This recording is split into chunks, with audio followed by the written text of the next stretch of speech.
Cuando pensamos en las mujeres que marcaron la vida de Enrique VIII, casi siempre vienen a la mente sus 6 esposas. Sus matrimonios, rivalidades y trágicos destinos han eclipsado a otras figuras femeninas, cuya influencia fue mucho más silenciosa, pero no por ello menos importante. Mucho antes de que el rey rompiera con Roma y transformara para siempre la historia de Inglaterra, hubo una joven que desempeñó un papel decisivo en la consolidación de una idea que acabaría obsesionándolo durante el resto de su vida: la certeza de que era perfectamente capaz de engendrar un heredero varón. Aquella mujer fue Elizabeth Blount, conocida por sus contemporáneos como Bessie Blount. Nunca fue reina, nunca aspiró a ejercer influencia política y rara vez ocupa un lugar destacado en los libros de historia. Sin embargo, fue la madre de Henry Fitzroy, el único hijo ilegítimo que Enrique VIII reconoció públicamente como suyo. Un muchacho que durante algunos años llegó a ser considerado una posible solución al problema sucesorio de la dinastía Tudor. La importancia de Elizabeth Blount no reside únicamente en haber sido la amante de un rey.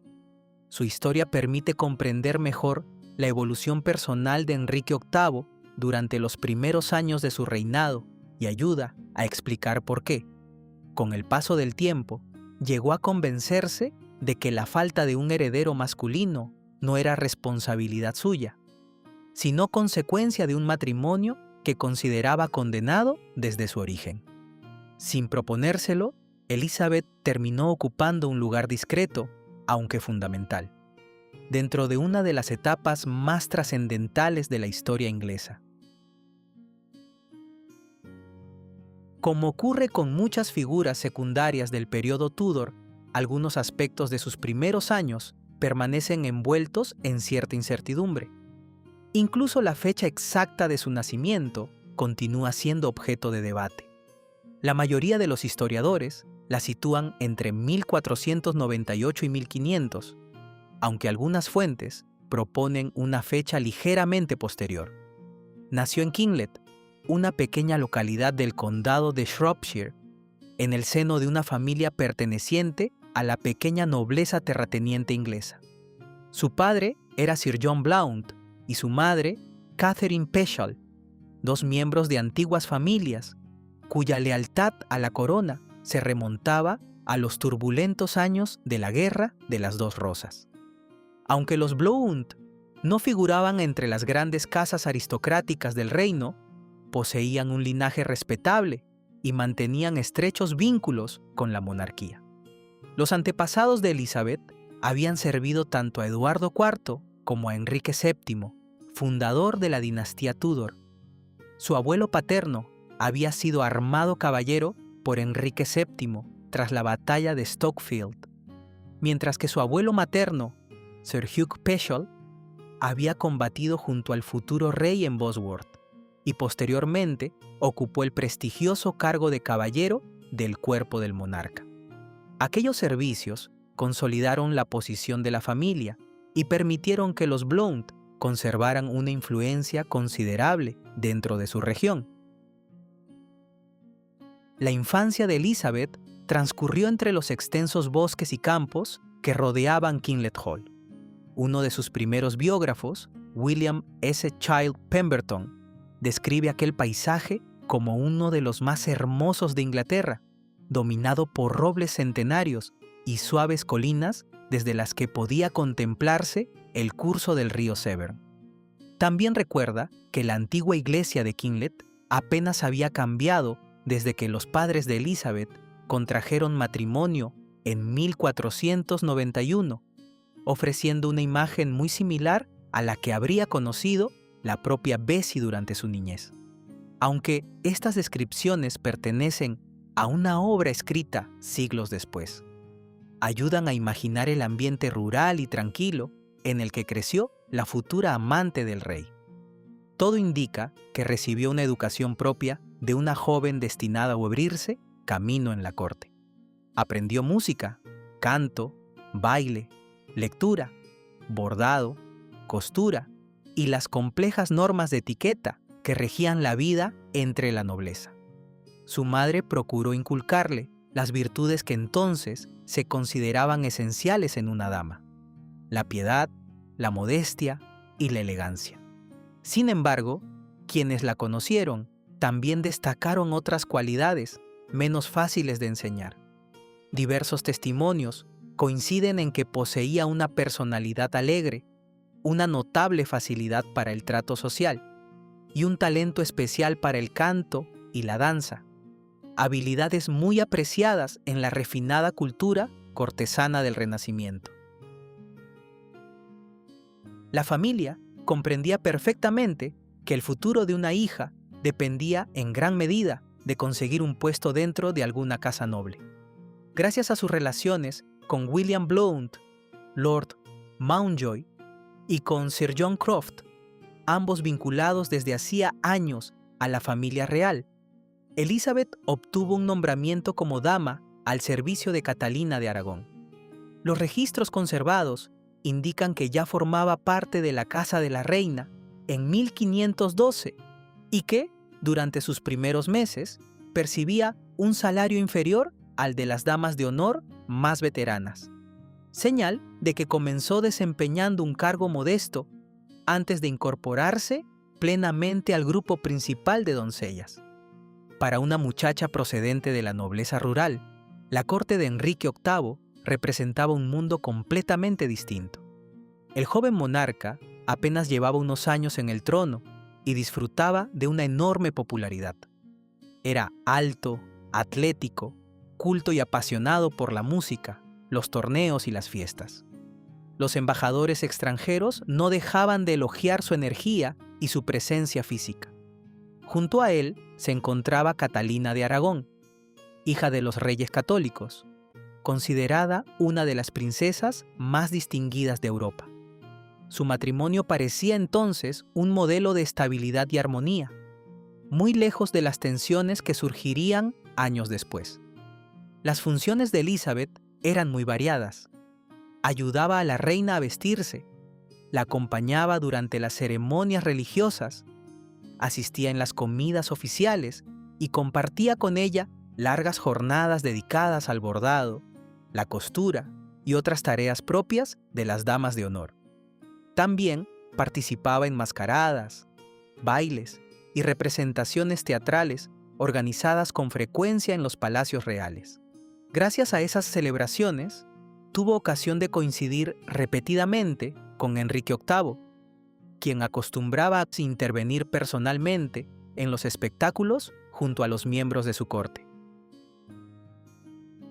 Una de las celebraciones más recordadas tuvo lugar durante la Navidad de 1514 en el Palacio de Greenwich. Elizabeth participó en una mascarada junto a otras damas de la reina y varios caballeros, entre ellos el propio Enrique VIII. Los cronistas registraron el éxito de la representación y cuentan que Catalina de Aragón quedó tan complacida con el espectáculo que pidió que se repitiera más tarde en sus propios aposentos. Aquella fiesta demuestra hasta qué punto las damas de la reina compartían espacios cotidianos con el monarca y ofrece una idea bastante clara de cómo Elizabeth comenzó a hacerse conocida dentro del círculo más próximo al rey. Su belleza también empezó a llamar la atención. Aunque no se conserva ningún retrato cuya autenticidad pueda demostrarse con absoluta certeza, las descripciones contemporáneas coinciden en presentarla como una mujer de tez clara, ojos azules y cabello rubio, rasgos considerados el ideal femenino durante el primer Renacimiento inglés. Uno de los cronistas de la época llegó a afirmar que, en el canto, el baile y todos los entretenimientos cortesanos, superaba a cualquiera de las demás damas presentes en la corte. Aquellas cualidades, unidas a la cercanía que proporcionaba su servicio diario junto a Catalina de Aragón, terminarían despertando el interés del rey. No existe ningún documento que permita fijar con exactitud el momento en que comenzó la relación entre Enrique VIII y Elizabeth Blount. Como ocurría con la mayoría de los romances reales de la época, el asunto se desarrolló con enorme discreción y apenas dejó huellas en la documentación oficial. Sin embargo, diversos indicios permiten situar su inicio entre 1515 y 1518, siendo esta última fecha la que cuenta hoy con mayor respaldo entre los historiadores. Precisamente entonces, la reina Catalina afrontaba su último embarazo, circunstancia que coincide con un patrón observado por varios investigadores. Enrique solía buscar amantes cuando la reina esperaba un hijo, pues existía la creencia de que mantener relaciones durante la gestación podía resultar perjudicial tanto para la madre como para el bebé. La vida en la corte ofrecía innumerables oportunidades para que el rey y una de las damas de honor de la reina coincidieran sin despertar sospechas. Banquetes, torneos, cacerías, representaciones teatrales y mascaradas formaban parte del calendario habitual de Enrique, quien disfrutaba participando personalmente en estos entretenimientos. Elizabeth, cuya habilidad para el baile y la música era ampliamente reconocida, se desenvolvía con naturalidad en ese ambiente. Los cronistas afirman que destacaba entre todas las damas por su gracia y alegría, cualidades que terminaron llamando la atención del joven monarca. La relación surgió de forma discreta, sin grandes escándalos ni ostentación, muy distinta de la que años más tarde protagonizaría Ana Bolena. A diferencia de otras amantes célebres de los reyes europeos, Elizabeth nunca ocupó una posición oficial, ni recibió un reconocimiento público mientras duró su romance con Enrique. En la corte inglesa no existía una figura equivalente a la maîtresse en titre francesa, una amante reconocida que ejerciera influencia política y disfrutara de privilegios visibles. Las relaciones extramatrimoniales del rey se toleraban siempre que permanecieran discretas y no alteraran el equilibrio de la corte. Todo indica que ese fue precisamente el caso de Elizabeth. No existen pruebas de que recibiera joyas extraordinarias, títulos o favores personales durante la relación. Quienes sí parecieron beneficiarse fueron algunos miembros de su familia, especialmente su padre, cuya carrera experimentó un notable ascenso en aquellos mismos años. En 1518, Sir John Blount fue nombrado Squire of the Body, uno de los cargos de mayor confianza dentro de la casa del rey. Quien desempeñaba esa función ayudaba al monarca en su vestimenta, permanecía cerca de él durante buena parte del día y tenía acceso a su intimidad cotidiana, un privilegio reservado a muy pocas personas. No es posible afirmar que este nombramiento fuera una recompensa directa por la relación entre Enrique y Elizabeth, pero la coincidencia cronológica ha llamado la atención de numerosos historiadores. También fue por esas fechas cuando el cronista Edward Hall escribió que el rey se encontraba encadenado por el amor hacia Elizabeth Blount, una expresión que, aunque probablemente exagerada, demuestra que el romance era conocido por algunos contemporáneos.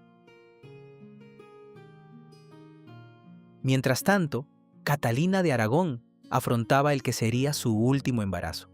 La reina ignoraba, o al menos no dejó constancia de conocer, que una de las jóvenes que la acompañaban cada día esperaba también un hijo del rey. Resulta fácil imaginar la tensión que debió de experimentar Elizabeth durante aquellos meses. Continuaba atendiendo a Catalina en sus obligaciones diarias, mientras ocultaba un embarazo que tarde o temprano terminaría siendo imposible de disimular. Las primeras semanas quizá pasaron desapercibidas, pero hacia el otoño de 1518 los síntomas debieron hacerse evidentes para quienes convivían con ella. Aún así, no existe ningún testimonio que hable de escándalos, enfrentamientos o humillaciones públicas. Todo indica que el asunto fue gestionado con la máxima discreción.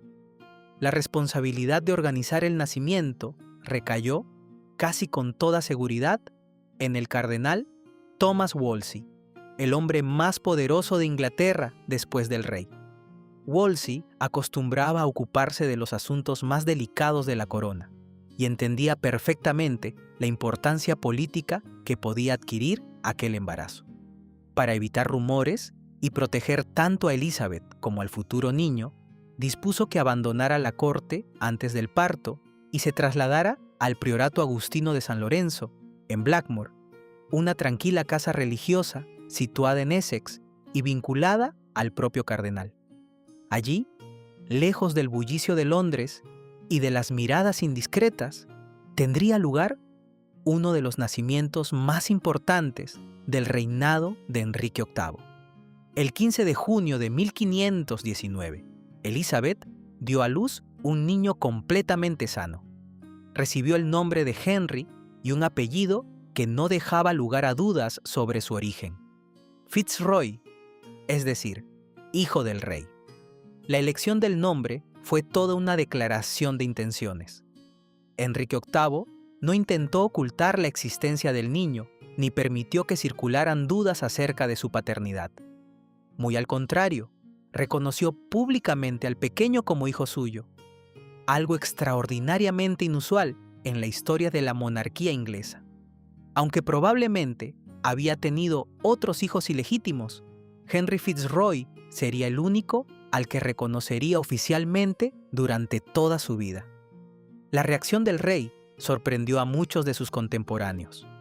En una época obsesionada con la legitimidad dinástica, admitir públicamente la existencia de un hijo nacido fuera del matrimonio suponía un gesto poco habitual. Sin embargo, para Enrique VIII, aquel nacimiento tenía un significado que iba mucho más allá del afecto paternal.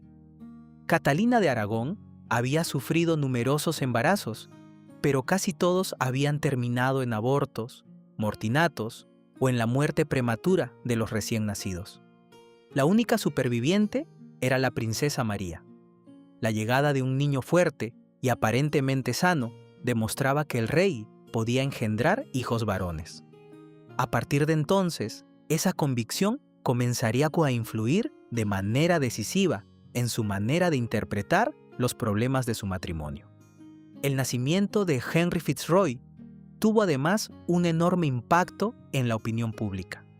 Según una tradición recogida por varias fuentes, comenzó a popularizarse una expresión que resumía el sentimiento de muchos contemporáneos: Dios bendiga a Bessie Blount. La frase reflejaba el reconocimiento hacia la mujer que había proporcionado al rey el heredero masculino que durante tantos años había parecido imposible. Aunque nunca llegó a adquirir un carácter oficial, el dicho ilustra hasta qué punto el nacimiento del niño fue percibido como un acontecimiento extraordinario dentro de la Inglaterra Tudor. Poco después del parto, la relación entre Enrique y Elizabeth llegó a su fin. Las razones exactas siguen siendo desconocidas. Algunos historiadores creen que simplemente había cumplido el papel que el rey esperaba de ella y que ambos aceptaron con naturalidad el desenlace. Otros sugieren que la aparición de Mary Bolena en la vida del monarca pudo acelerar el final del romance. Lo cierto es que Enrique nunca volvió a convertir a Elizabeth en su amante y ella tampoco regresó al servicio cotidiano de Catalina de Aragón. Sin embargo, lejos de caer en desgracia, recibió un trato sorprendentemente favorable por parte del rey, señal de que la separación se produjo sin resentimientos ni conflictos públicos. Mientras Elizabeth iniciaba una nueva etapa de su vida lejos de la corte, el pequeño Henry Fitzroy comenzaba un camino completamente distinto. Desde sus primeros meses, quedó claro que Enrique VIII no pensaba tratarlo como un hijo ilegítimo cualquiera. La educación que recibió, los honores que le serían concedidos y el papel que acabaría desempeñando dentro de la familia real demostrarían que el rey contemplaba para él un futuro muy diferente al reservado habitualmente a los hijos nacidos fuera del matrimonio. Como ocurría con la mayoría de los hijos nacidos en el seno de la alta nobleza, Henry Fitzroy no permaneció mucho tiempo junto a su madre. Desde muy pequeño pasó a ser criado por nodrizas, tutores y sirvientes cuidadosamente seleccionados por la corona. En la Inglaterra del siglo XVI, aquello era una práctica habitual entre las familias aristocráticas, pero en el caso de Fitzroy existía además una razón política evidente. El niño representaba un enorme valor para la estabilidad de la dinastía Tudor y su educación debía quedar bajo la supervisión directa del rey y de sus consejeros. Thomas Wolsey asumió buena parte de esa responsabilidad y organizó una casa adecuada para el pequeño, donde recibiría una formación acorde con la importancia que comenzaba a adquirir dentro del reino. Durante mucho tiempo se creyó que Elizabeth Blount desapareció por completo de la vida de su hijo después del nacimiento. Sin embargo, investigaciones más recientes han permitido matizar esa idea. Diversos documentos muestran que continuó interesándose por su bienestar, mantenía correspondencia con algunas de las personas encargadas de su educación y, en determinadas ocasiones, le hizo llegar regalos personales, entre ellos un jubón y 2 caballos. También existen cartas del tutor John Palsgrave, que indican que Elizabeth seguía siendo informada de los progresos del muchacho. Aunque no participó en su crianza cotidiana, tampoco quedó completamente apartada de su vida. Enrique VIII, por su parte, mostró desde el principio un interés muy superior al que cabría esperar hacia un hijo nacido fuera del matrimonio.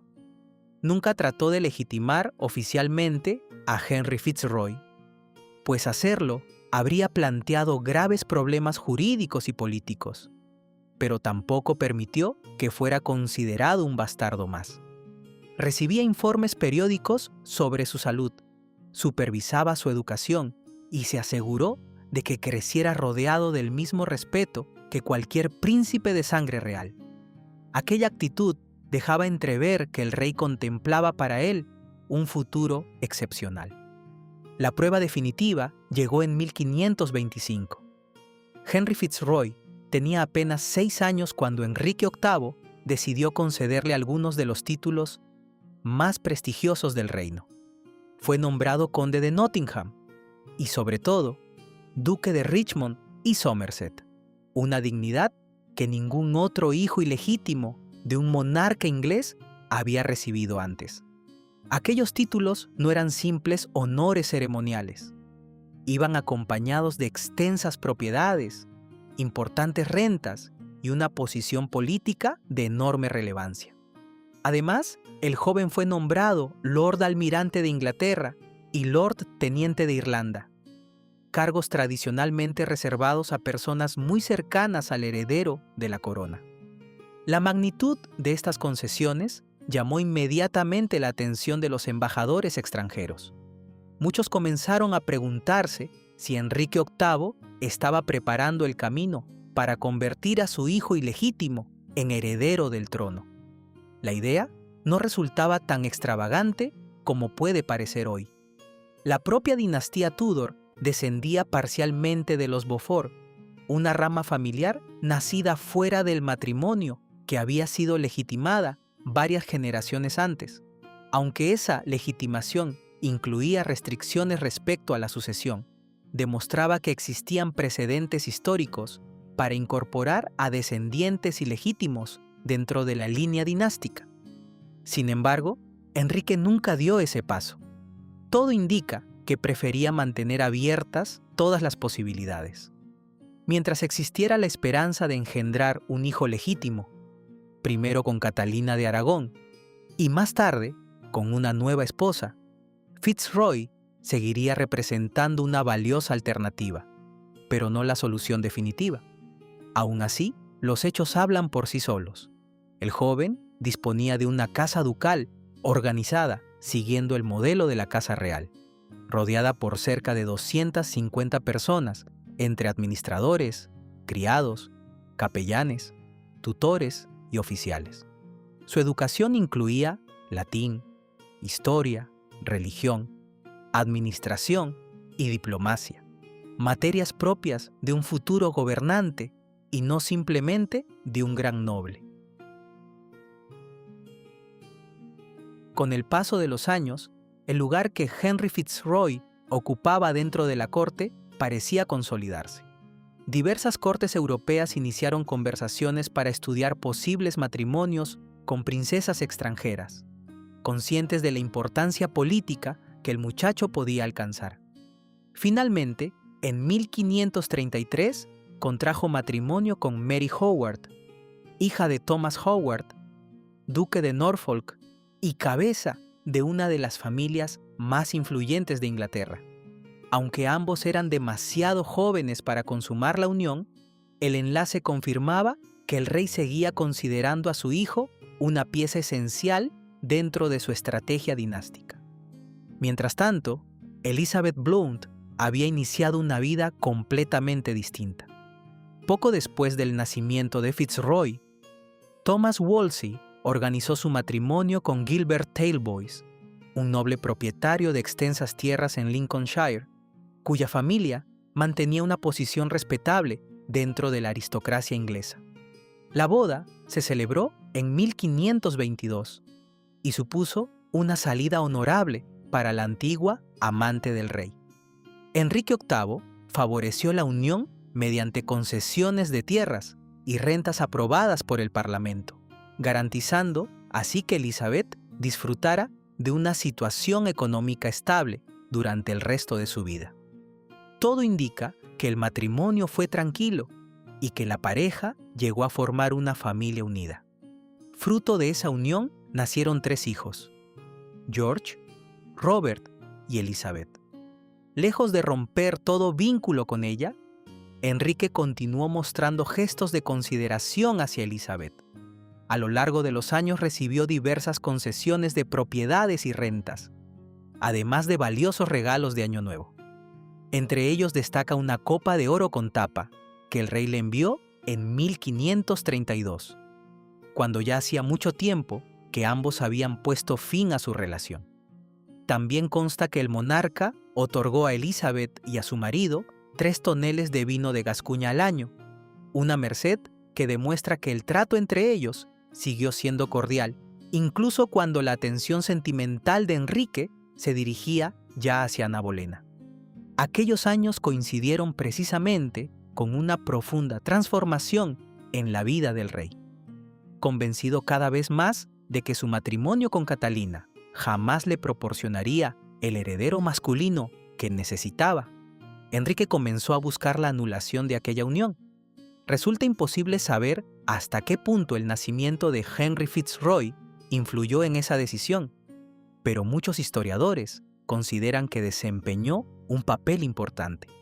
Haber tenido un hijo varón sano con Elizabeth Blount reforzó la idea de que el problema no residía en su capacidad para engendrar descendencia, sino en un matrimonio que llegó a interpretar como contrario a la voluntad divina. Esa convicción acabaría convirtiéndose en uno de los elementos que impulsaron la llamada Gran Cuestión del Rey, y con ella la ruptura definitiva entre Inglaterra y la Iglesia de Roma. En 1530, la vida de Elizabeth volvió a cambiar de forma inesperada. Gilbert Talboys falleció dejando a su esposa en una posición económica privilegiada para los estándares de la época. A diferencia de muchas viudas del siglo XVI, Elizabeth no dependía de un nuevo matrimonio para garantizar su sustento. Había heredado propiedades, disfrutaba de las rentas que el rey le había concedido años atrás y seguía conservando una posición respetable dentro de la nobleza inglesa. Aquella independencia le permitió tomar decisiones con una libertad poco habitual para una mujer de su tiempo. No tardaron en aparecer nuevos pretendientes. Uno de ellos fue Leonard Grey, miembro de una poderosa familia emparentada con la realeza y nieto de la difunta reina, consorte Elizabeth Woodville. Grey solicitó casarse con Elizabeth, pero ella rechazó la propuesta. Poco después, eligió como esposo a Edward Fiennes de Clinton, barón Clinton y Salle, un noble aproximadamente 14 años más joven que ella.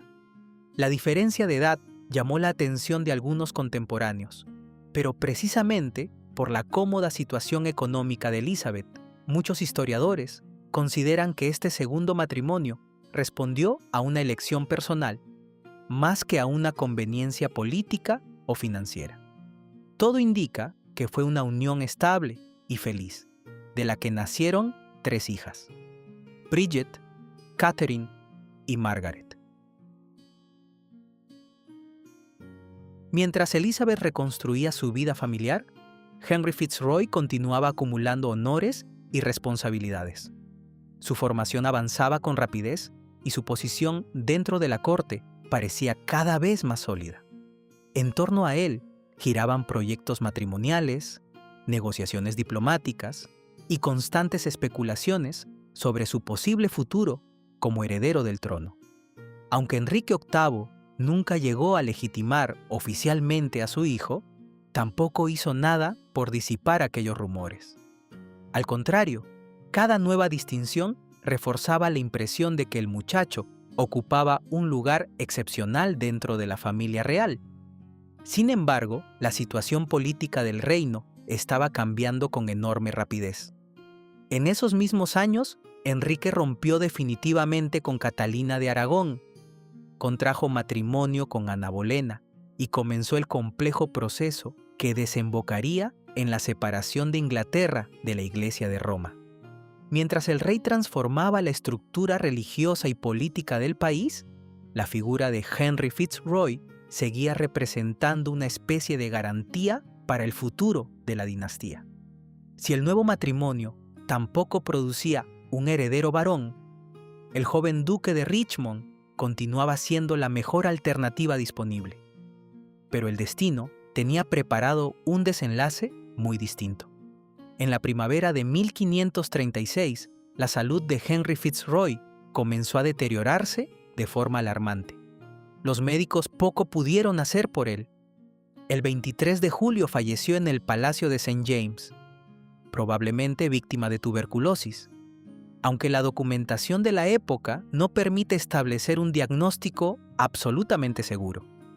Tenía apenas 17 años. Con su muerte, desaparecía el único hijo varón reconocido por su padre, y al mismo tiempo, una de las principales esperanzas de continuidad para la dinastía Tudor. La pérdida afectó profundamente al rey. Apenas unas semanas antes, había ordenado la ejecución de Ana Bolena, y pocos meses antes había muerto Catalina de Aragón. El verano de 1536 se convirtió así en uno de los periodos más dolorosos y convulsos de todo su reinado. Diversos cronistas afirman que Enrique quedó profundamente abatido por la muerte de Fitzroy. Más allá del afecto que pudiera sentir por su hijo, desaparecía también la única alternativa masculina sobre la que había depositado tantas expectativas durante casi 2 décadas. Para Elizabeth Blount, la tragedia debió de resultar igualmente devastadora. Aunque no había participado directamente en la educación cotidiana de Henry Fitzroy, nunca dejó de interesarse por él. Las cartas conservadas muestran que seguía recibiendo noticias de su evolución y que mantenía contacto con quienes lo rodeaban. La muerte de su hijo significó la pérdida de la persona que había marcado toda su existencia desde los 18 años, cuando aún servía en la casa de Catalina de Aragón. En el otoño de 1536, la documentación la sitúa en Lincolnshire junto a su segundo marido, viviendo el duelo lejos de la agitación política de Londres. Las dificultades no terminaron ahí. Poco después, estalló la rebelión conocida como la Peregrinación de Gracia, el mayor levantamiento popular contra Enrique VIII durante todo su reinado. Los dominios de Edward Clinton quedaron amenazados por los rebeldes y la familia tuvo que afrontar un periodo de gran incertidumbre. Aún así, Clinton logró conservar el favor real y con el paso de los años desarrollaría una brillante carrera política que culminaría durante el reinado de Isabel I, cuando fue nombrado conde de Lincoln. En 1540, cuando Enrique ya había contraído matrimonio con Ana de Cleves, Elizabeth regresó brevemente a la corte para servir en la casa de la nueva reina. Resulta difícil imaginar lo que debió de sentir al recorrer de nuevo los mismos corredores donde había pasado su juventud. Casi 30 años antes, había llegado allí siendo una adolescente llena de ilusiones.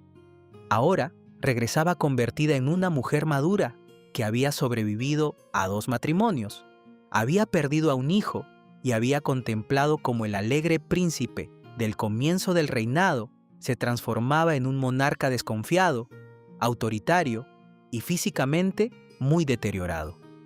También volvió a encontrarse con algunas figuras conocidas de la corte, entre ellas su antigua nuera Mary Howard y damas tan destacadas como Catherine Willoughby y Margaret Douglas. Aquella etapa duró muy poco. Elizabeth murió en 1540, probablemente con unos 40 años de edad. Las fuentes no permiten establecer con certeza la causa de su fallecimiento. Algunas la atribuyen a una enfermedad pulmonar, otras sugieren complicaciones relacionadas con un parto y otras simplemente reconocen que la documentación es insuficiente para saberlo. Tampoco se conoce con seguridad el lugar donde fue enterrada. Como tantas mujeres de la corte Tudor, gran parte de su vida quedó oculta tras la escasez de testimonios personales y la ausencia de correspondencia propia. Pese a ello, su legado resulta mucho más importante de lo que podría parecer a primera vista. Elizabeth Blount no dejó memorias, no encabezó conspiraciones y jamás ocupó un lugar central en la política del reino. Sin embargo, fue la madre del único hijo ilegítimo que Enrique VIII reconoció oficialmente y la mujer que, sin proponérselo, reforzó en el rey la convicción de que podía engendrar herederos varones sanos. Esa certeza desempeñó un papel relevante en la evolución de la gran cuestión del rey, el largo proceso que conduciría al divorcio de Catalina de Aragón, a la ruptura con Roma y al nacimiento de la Iglesia de Inglaterra. La historia suele recordar a Elizabeth Blount únicamente como una amante real. Sin embargo, esa definición resulta insuficiente. Fue una mujer educada para servir en la corte que terminó ocupando, sin buscarlo, un lugar singular dentro de la historia de los Tudor. Dio a Enrique VIII la mayor alegría de sus primeros años de reinado. Vio cómo su hijo era tratado casi como un príncipe y terminó sobreviviendo lo suficiente para contemplar el derrumbe de todas aquellas esperanzas. Su vida transcurrió siempre en un discreto segundo plano, pero las consecuencias de su historia alcanzaron el centro mismo del poder inglés y dejaron una huella que todavía hoy continúa despertando el interés de historiadores y apasionados del periodo Tudor. Y así termina la historia de Elizabeth Blount, una mujer que ha pasado casi desapercibida para la historia, pero cuya vida terminó influyendo en uno de los momentos más decisivos del reinado de Enrique VIII. Su nombre quedó eclipsado por el de las esposas del rey, pero su legado perdura como el de la mujer que le dio el único hijo ilegítimo que reconocería públicamente y que, durante un tiempo, representó la mayor esperanza para la continuidad de la dinastía Tudor. Si disfrutaste este recorrido por la vida de Elizabeth Blount, te invito a suscribirte al canal para seguir descubriendo las historias de reyes, reinas, nobles y personajes que marcaron una de las dinastías más fascinantes de Europa. Si el video te gustó, no olvides dejar tu me gusta, compartirlo, y si deseas apoyar el crecimiento de este proyecto, considera unirte a las membresías del canal. En la descripción del video encontrarás el enlace, junto con todos los beneficios a los que tendrás acceso. Muchas gracias por acompañarme una vez más. Esto es todo, Tudor, y nos vemos en el próximo capítulo.